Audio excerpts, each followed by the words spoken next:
So this video is all about the Autism Partnership method, or the AP method, and that's what we do when we're working with the children here in our office and how we train our staff what to do. And over the years, we've really evolved our approach tremendously, and every year there's new advances, differences, programs, different approaches to what we do with the children. This is one of the things that makes this agency an exciting place to work, because we're always getting better at what we do. There's lots of umbrellas of different approaches under ABA, or Applied Behavior Analysis. There's things like pivotal response training, verbal behavior. ABA can be very, very protocol driven.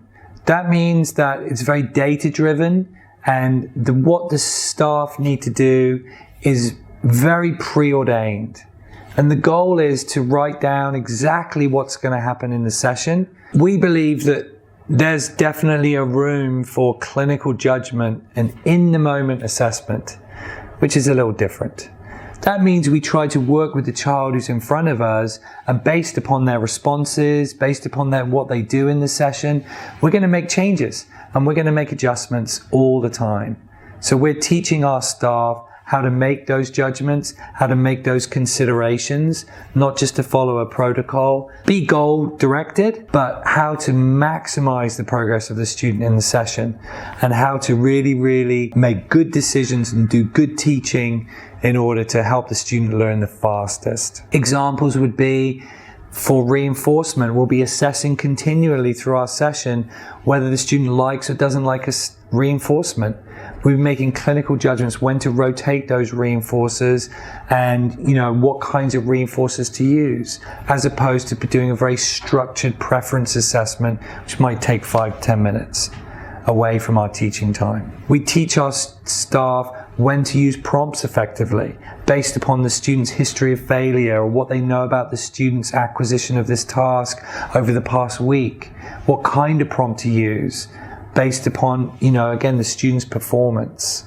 So we may base decisions around the student's behavior, and we may switch to do different kinds of curriculum during a session to facilitate behavioral momentum, or to facilitate success in other kinds of tasks, or to maintain attention. We're doing behavioral assessment all the time, looking at functions of behavior, purposes of behavior. What does the student want? How is the student's physiological condition today? Is he tired? Has he not had much sleep? Is he less likely to work as hard today?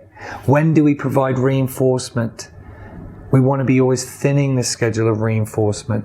What kind of reinforcement? Is it externally based reinforcers? Do we try to encourage more social reinforcement?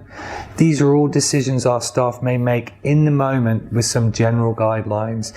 Many considerations, which makes the kind of therapy we do, by the way, much more complicated and difficult, which is why our staff need a lot more training, because again, we're training them to really think in the moment and make good decisions. But we feel like that this kind of therapy can really help maximize the progress of the students. Our approach also utilizes as much natural reinforcement as we can. We see reinforcement as a paradigm, from more primary reinforcers like food, up to more very intrinsic reinforcers like feeling good about learning something, completing something, the joy of learning how to do something new, is up here. And then there's everything in between, such as social reinforcers or toys and activities.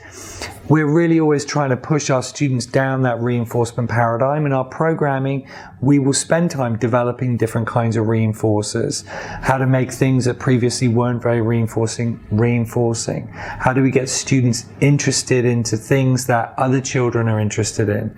This is a main drive of our program, because we know over time we've got to fade and have those students working for more naturally based, more things that occur in the natural environment, reinforcers. We really work with the whole child.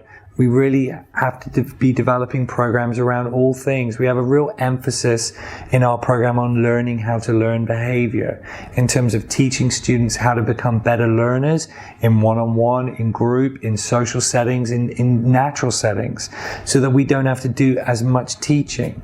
So they become better at learning, faster at learning, so that we can accelerate their progress in all curriculum areas.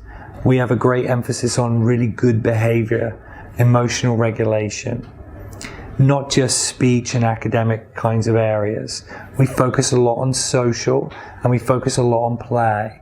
We really need to make sure that the program is really balanced and rounded in all areas so that we can really help the students to develop all their skills and capabilities. The other emphasis I'd say is probably on staff training. Because we do the things in the way that we do, staff really require extensive training to be able to know what to do, to be able to make those in-the-moment decisions, to be able to really make good clinical judgments.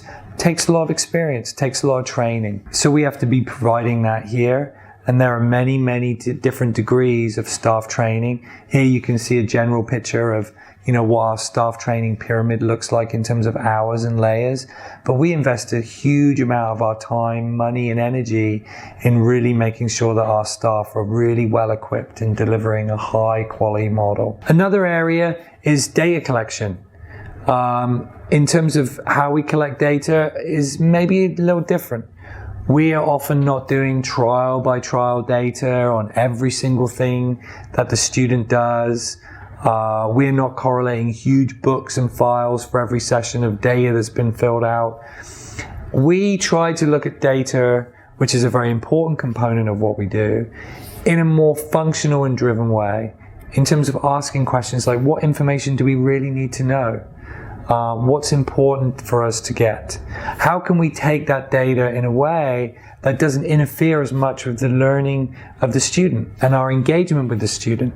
Because if every 5 seconds I've got to turn away from the student and be looking at a sheet and marking down data, that takes away my time from engaging with the student, doing work with the student. So I want to get accurate information, I want to get accurate data, but I don't want to do it in a way that really affects the way that we conduct the session. So you'll be able to see in some of the other videos here, maybe in the professional section, like how we take data, but that's another aspect of what we do. So those are some of the hallmarks of the Autism Partnership method. I'm sure you can maybe get some sense of some of these things in terms of other videos and resources you can see on this site.